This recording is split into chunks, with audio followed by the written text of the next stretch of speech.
Hello everyone, this is doctor S K Singh. I have done my MBBS from Maulana Azad medical college. आज के इस particular session में हम इस बात करेंगे मूवमेंट एंड लोकोमोशन, जो काफ़ी कमाल का चैप्टर है और इसे बहुत ही कम टाइम में ख़त्म करने का प्रयास करेंगे। इस चैनल पे अगर आप नए हैं तो इस चैनल को ज़रूर सब्सक्राइब करिएगा, जो रेड कलर का बटन है इसे दबा दीजिएगा और मैं इसमें ऑल सेलेक्ट करिएगा ताकि आपको हमेशा नोटिफिकेशन मिलता रहे और बेहतर कर सकें। आज जो भी मैं पढ़ाऊँगा इसके नोट्स, जो हैंड रिटन नोट्स है, इस टेलीग्राम के ऊपर शेयर करूँगा।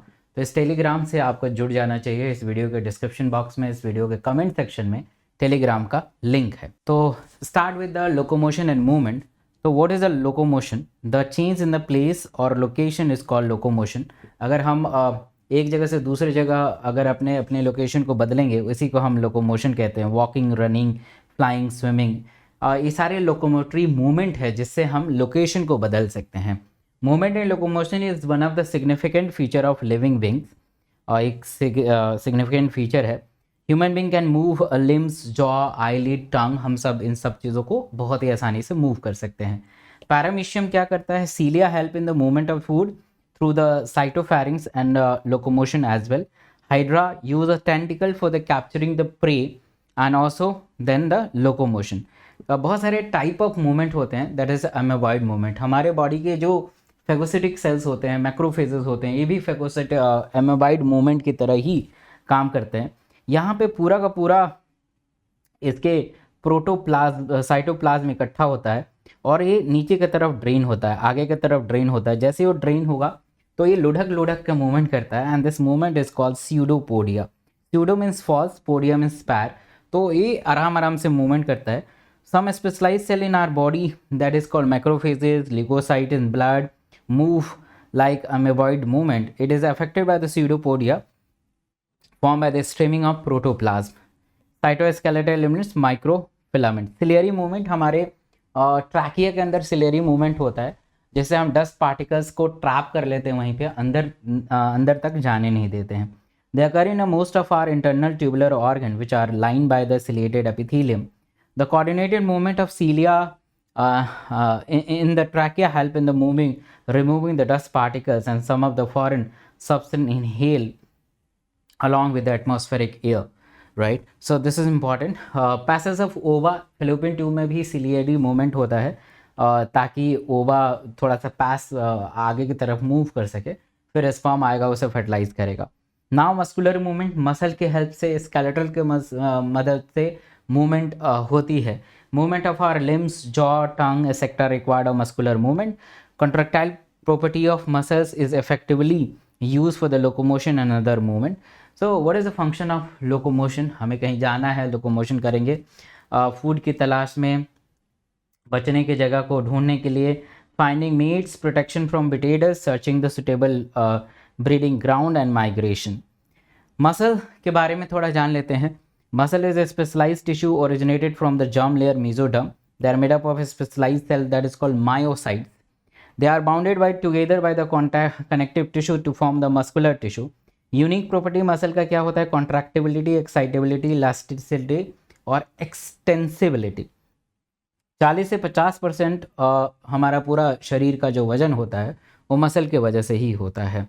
मसल जो होता है, इसको अगर आप जूम करके देखेंगे तो मसल ये चारों तरफ से कवरिंग होती है इसकी, and this covering is called सार्कोलीमा। This covering is called सार्कोलीमा। और ये आप छोटे छोटे सेल्स इसके अंदर देख रहे हैं, they are called muscle cells. और ये जो बंडल बनता है, जैसे बीड़ी का बंडल देखे हैं, है ना, तो ये जो छोटे छोटे बंडल्स हैं, दे आर मसल बंडल, और इसके अंदर मसल सेल होते हैं। The muscle is covered by the sheet of connective tissues epimysium. Inside the epimysium, muscle of the many fibers called fasciculi, and each fasciculi is surrounded by the perimysium. यहाँ देखिए जरा, ये पूरा का पूरा, ये बीड़ी जब खरीदते हैं तो बीड़ी का बंडल होता है, उसमें एक जो बीड़ी होती है तो एक ये वाला हमारा मसल सेल होता है। मतलब एक, मान लीजिए बीड़ी, एक बीड़ी है, ये दूसरी बीड़ी है, ये तीसरी बीड़ी है, और ये बंडल बनता है। तो ये मसल का एक बंडल है, इसे हम पेरीमाइसियम कहते हैं, आउटर कवरिंग। इसके अंदर हमारा मसल सेल है ना, this is a muscle fibre और मसल सेल। इसके अंदर नर्व्स और ब्लड वेसल्स चारों तरफ होते हैं जो मसल को न्यूट्रिशंस और कोऑर्डिनेशंस प्रोवाइड करें। और पूरे बंडल है ना, पूरे बंडल को हम एपीमाइसियम कहते हैं। तो muscle fibre are parallel to each other in the fasciculus and surrounded by the connective tissue is called endomysium. Muscle bundle are further bounded together by the common collagenous sheet is called fascia. आप first year MBBS में जाएंगे तो fascia वगैरह का dissection करेंगे। Tendon to end of muscles are attached to the bone with the help of elastic connective tissue is called tendon, muscle to bone. अब type of muscle के बारे में बात करते हैं तो there is a skeletal muscle and skeletal muscle, striped muscle, striated और voluntary muscle, इन सब का नाम एक ही है। This muscle are attached to the skeletal component of the body and primarily involve in the locomotory actions, change in the body posture. So due to the striations appearance of the muscle fiber, these muscles are called striated or striped muscle. They are voluntary in nature, control of the animal being, अपने अनुसार इसे control कर सकते हैं। Muscle of the hind limb, fore limb, body wall, tongue, pharynx में पाया जाता है। स्मूथ ऑल और नॉन स्ट्रेटेड और नॉन स्ट्रैप्टेड और involuntary muscle, they are elongated spindle shape, broad from the middle. ये आप देख पा रहे हैं यहाँ पे डायग्राम में, ये ब्रॉड होते हैं मिडल पे और इसकी एंड टैपर होते हैं, पतले होते हैं। They do not have a alternate dark और light band in their muscle fibre and hence they give the smooth appearance. Involuntary nature होता है, posterior part of the oesophagus में पाए जाते हैं, stomach, intestine, lungs, urinary bladder में पाए जाते हैं। कार्डिक मसल, दिल का मसल, इसके क्या क्या कैरेक्टरिस्टिक फीचर हैं? They have a branching pattern, they have a striated in nature, alternate light and dark band नजर आते हैं।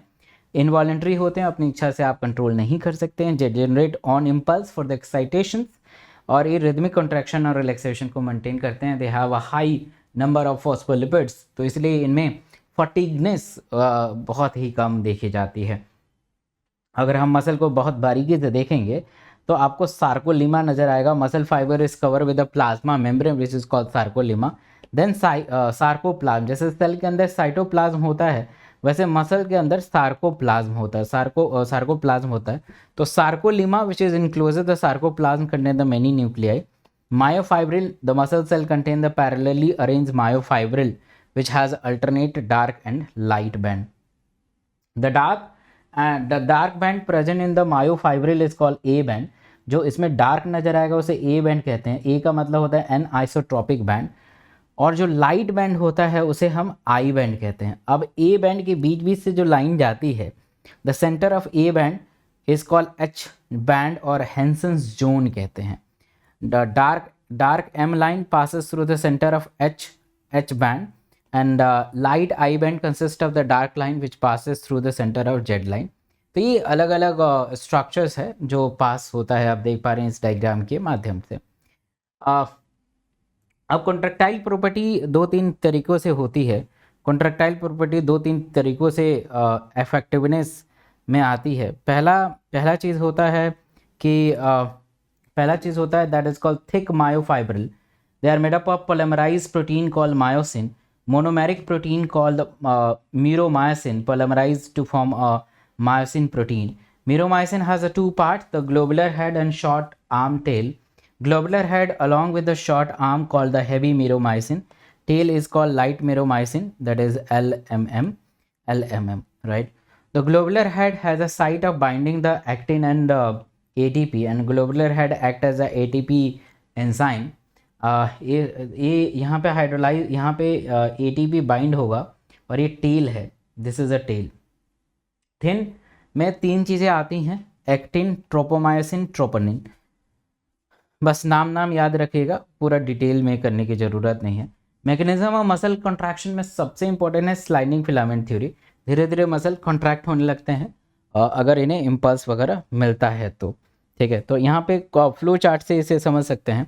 तो contraction of the muscle is initiated by the signal send by the central nervous system through the motor nerve and when the impulse reaches to the axon terminal which is called neuromuscular junction. Vesicle, जो इनके अंदर vesicles हैं, इसके अंदर neurotransmitter होते हैं, वो secrete होंगे और फ्यूज़ हो, मतलब आपस में पहले प्लाज्मा मेम्ब्रेन से फ्यूज़ होकर फिर न्यूरोट्रांसमीटर सिक्रीट होंगे। After the fusion with the axon membrane they release the neurotransmitter which is acetylcholine. they travel through the synaptic cleft and generate a action potential in sarcolemma. Action potential spreaded to sarcolemma is T-tubules and stimulate the release of calcium ion into the sarcoplasm and increase the calcium concentration in the sarcoplasm.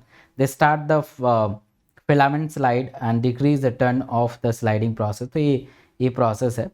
ये और छोटे form में देखेंगे तो अगर आपको किसी भी मसल को आप अगर नर्व इम्पल्स देते हैं तो सार्कोप्लाज्मिक रेटिकुलम आएगा, release of calcium ion, cross bridges formation, actin और मायोसिन कॉम्प्लेक्स आएगा, मसल का कॉन्ट्रैक्शन हो जाएगा।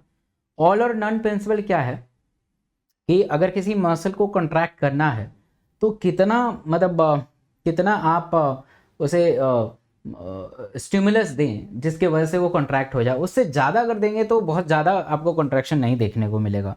तो minimum strength of the stimulus required to causes the contraction of the muscle fiber bring about the maximum contraction, and no further increase in contraction would be the occur by the increase the strength of the stimulus. Muscle fatigue, अगर आप बहुत ज़्यादा external exercise करते हैं, muscle को proper amount में oxygen नहीं मिलता है तो the lactic acid deposit inside the muscle and the causes the muscle cramp and muscle fatigue. तो लैक्टिक एसिड एक्युमुलेट इन मायोसाइट्स और फिर ये लैक्टिक एसिड ब्लड के थ्रू लीवर में जाता है और उससे ग्लूकोनियोजेनेसिस होता है, मतलब ग्लूकोज का बनना फ्रॉम नॉन कार्बोहाइड्रेट यानी लैक्टिक एसिड से। Rigor mortis extreme rigidity of body after the death के बाद बिल्कुल बॉडी टाइट हो जाती है, that is rigor mortis. Now we have skeletal system. Skeletal system is use for the supportive, protective and joint framework of the body and we have two type of skeletal system. अगर बीच बीच में जो bone आए उसे हम axial कहते हैं और हाथ पैर जो आए उसे अपेंडिकुलर कहते हैं। टोटल हमारे 206 हड्डी होती हैं। एक्सियल में हमारा स्कल आता है 20 बोन, वर्टेब्रल कॉलम भी आता है 26 और रिब्स और स्टर्नम 24 + 1। स्कल में फेशियल बोन, डायरेक्ट क्वेश्चन आया, फेशियल बोन में 14 बोन होते हैं, क्रेनियम में 8 बोन होते हैं, ईयर ऑसिकल में MIS Malus incus step 3 bone होते हैं, 2 कान होते हैं, 6 बोन हो गए। हाइयोइड यहाँ गर्दन में यू शेप बोन होते हैं। अब हम अपेंडिकुलर पे आ जाते हैं, हाथ और पैर। अपर लिम्ब मतलब हाथ, तो हाथ में सबसे पहले क्लाविकल, फिर यहाँ पे एक स्कैपुला होता है ना, स्कैपुला होता है, ह्यूमरस एक होता है, फिर ये अंगूठे के साथ में जो बोन होता है उसे हम रेडियस कहते हैं, ये लिटिल फिंगर के साथ अल्ना, फिर मेटाकार्पल 5, फिर फेलेंजेस हमारे 14 होते हैं। टोटल अगर एक हाथ में काउंट करें तो 60, दोनों हाथ में काउंट करें तो 64। अब हम लोअर लिम्स में बात करें तो हिप बोन 2 होते हैं, फीमर 2 होता है, 2 पैर हैं हमारे, पटेला जो नी कैप होता है वो तो उसे 2 कहते हैं, टीबिया जो आगे की तरफ होता है वो 2 होता है, फिबुला 2 होता है, टार्सल यहाँ पे कार्पल होता है, यहाँ पे टार्सल होता है 14 होता है, मेटाटार्सल 5 और फेलेंजेस 14, 62। थोड़ा पैर में कम होता है 2 बोन। स्कल में देखते हैं तो 8 बोन होते हैं, cranium, frontal, parietal, temporal, occipital, spinal, ethmoid. Facial में 14 बोन होते हैं, डायरेक्ट नंबर याद कर लीजिए, नंबर से ही क्वेश्चन आता है, बट अगर आप बोन का याद करना चाहते हैं, nasal, maxilla, zygomatic, lacrimal, palatine, inferior nasal कोका, vomer, mandible. Ear ossicle, malleus, incus और स्टेप्स, और हाइयोइड बोन यू शेप होता है, एक होता है, गर्दन में होता है। वर्टेब्रल कॉलम टोटल हमारे 26 होते हैं, स्टार्ट होता है नेक के नीचे से। वर्टेब्रल फॉर्मा C7, S12, L5, C1, S1 होता है ना, ये वाला नहीं करना। वर्टेब्रल कॉलम का काम क्या है कि बॉडी वेट को ट्रांसफ़र करता है, अगर आप हेड पे कुछ चीज़ ले रहे हैं तो उसको भी एलोकेट करने में मदद करता है। स्टर्नम जो होता है इसे ब्रेस्ट बोन कहते हैं, 3-4 पार्ट होते हैं, इसे क्वेश्चन भी मैंने एक बार मॉक टेस्ट में कराया था। मैन्यूबरम बॉडी और एजिफाइड प्रोसेस जो नीचे की तरफ होता है। रिब्स टोटल हमारे 12 पेयर होते हैं, बाइसेफेलिक होते हैं, इसके 2 हेड होते हैं, एक नीचे पीछे से हेड आता है जो वर्टेब्रल कॉलम से निकलता है और स्टर्नम से आके हाइलिन कार्टिलेज से जुड़ जाता है। ट्रू रिब्स बहुत इंपॉर्टेंट है, फर्स्ट 7 पेयर 1 से 7 तक ट्रू रिब्स होता है, फॉल्स रिब जो होता है वो 8, 9, 10 होता है और फ्लोटिंग रिब 11 और 12 होता है, डायरेक्ट नंबर आता है। ट्रू रिब्स का मतलब होता है कि जो वर्टेब्रल कॉलम से निकले और जाके सीधे स्टर्नम से हाइलिन कार्टिलेज से जुड़ जाए। फॉल्स रिब जो होता है ये 7 से जुड़ता है, मान लीजिए 7th है तो 8 इसके साथ हो जाएगा, 9 इसके साथ आ जाएगा, 10 भी इसके साथ आ जाएगा, ये तीनों मिलके 7 के साथ जुड़ जाएंगे। फ्लोटिंग रिब्स निकलते तो हैं वर्टेब्रल कॉलम से बट जुड़ नहीं पाते हैं तो फ्लोट करते रहते हैं, ठीक है। स्केपुला को शोल्डर ब्लेड कहते हैं, ठीक है। और इसके अंदर क्या क्या चीज़ें आती है बहुत इंपॉर्टेंट है, जैसे कि एक्रोमिन प्रोसेस होता है, प्रोसेस में मसल यहाँ पे अटैच होगा। कोराकोइड प्रोसेस होता है, ग्लिनाइड कैविटी होता है। ग्लिनाइड कैविटी जो होता है, जैसे ये हमारा ये जो हमारा वो है ह्यूमरस है, तो उसके साथ फिक्स हो जाता है। तो शोल्डर जॉइंट इस ग्लिनॉइड कैविटी से ही बनता है। पेक्टोरल और शोल्डर गर्डर, यही जो मैंने बताया था वही है। ये हमारा स्कैपुला है, आप देख पा रहे हैं, this is a glenoid cavity. बहुत ही शैलो होता है, छोटा होता है, और हेड ऑफ ह्यूमरस बहुत बड़ा होता है। तो ये इसलिए हाईली मूवेबल जॉइंट होता है। एक्रोमिन प्रोसेस आपको नज़र आ रहा है, कोराकोइड प्रोसेस नज़र आ रहा है। ह्यूमरस हाथ वाला बोन होता है, इसे हम ह्यूमरस कहते हैं। और कार्पल में ये वाला कार्पल होता है 8 होता है, ये आपको नाम याद नहीं करना है। मेटाकार्पल 5 और फेलेंजेस 14 होते हैं। अब हाइंडलिम नीचे की तरफ आ जाते हैं हम। तो हाइंडलिम में सबसे पहले hip bone, ilium ischium pubis. फिर आप देख पा रहे हैं इस बोन को, ये इलियम इस्चियम प्यूबिस है, इलियम इस्चियम प्यूबिस, इधर भी इलियम इस्चियम प्यूबिस, और ये पूरा हिप बोन बनाता है। यहाँ पे ये फीमर है जो लॉन्गेस्ट बोन होता है, जो एसेटाबुलम से अटैच रहता है। यहाँ पे नी कैप होगा, पटेला, फिर ये this is tibia, fibula, metatarsal, phalanges, ये सारे चीज़ होते हैं। तो यस, जॉइंट के बारे में बात करते हैं। तो joint are a structural arrangement where the two bones are articulate. Articulate का मतलब आपस में यहाँ पे फिक्स हैं, रुके हुए हैं, ठीक है। On the joints they are essential for the movement. 3 type के जॉइंट्स होते हैं, फाइब्रस, कार्टिलेजिनस और synovial. Fibrous joint non movable joint होते हैं, कभी मूव नहीं करते हैं। Cartilaginous joint slightly movable joint होते हैं, जबकि साइनोवियल जॉइंट जो होते हैं फेयरली मूवेबल जॉइंट होते हैं। इसके एग्जांपल देखें, ball and socket joint, humerus and pectoral girdle, ellipsoid और angular joint, joint between radius and carpal, hinge joint, knee joint, pivot joint, atlas और axis, gliding joint between carpal and saddle joint between metacarpal and thumb. तो ये example बहुत important है। Fibre joint non movable joint, suture of skull, suture होता है, gomphosis दांत वाला होता है। और cartilaginous joint slightly movable joint, vertebral column, sternal, pubic symphysis के एग्जाम्पल है। साइनोवियल जॉइंट में साइनोवियल फ्लूइड होता है, इसलिए इसमें मूवमेंट ज़्यादा देखा जाता है।